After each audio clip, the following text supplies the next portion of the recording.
والذین لا یشہدون الزور۔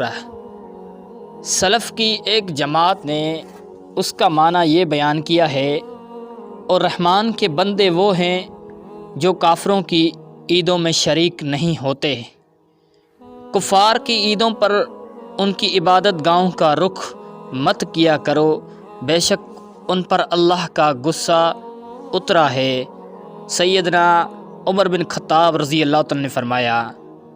اسی طرح سیدنا عبداللہ بن عمر رضی اللہ تعالیٰ عنہما نے فرمایا، غیر مسلموں کی سرزمین میں رہنے والا مسلمان ان کی عید کو ان کی طرح منائے اور اس رویے پر اس کی موت ہو تو قیامت کے دن بھی وہ ان کے ساتھ اٹھایا جائے گا۔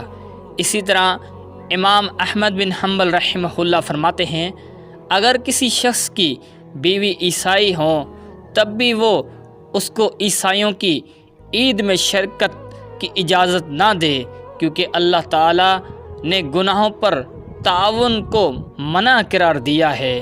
اسی طرح امام ابن قیم رحمہ اللہ فرماتے ہیں، کفار کی عید پر انہیں مبارکباد پیش کرنا ایسے ہے جیسے کسی کو صلیب کے آگے سجدہ کرنے پر مبارک پیش کرنا۔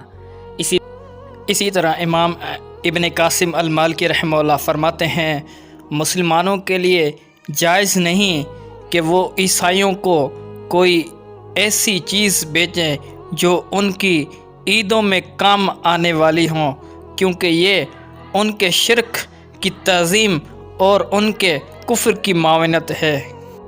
اگر کوئی شخص 50 سال اللہ کی عبادت کرے، پھر مشرکین کی عید کے موقع پر اس دن کی تعظیم کرتے ہوئے کسی مشرک کو ایک انڈا ہی تحفہ دے تو اس نے کفریہ کام کیا اور اپنے تمام اعمال ضائع کر لیے۔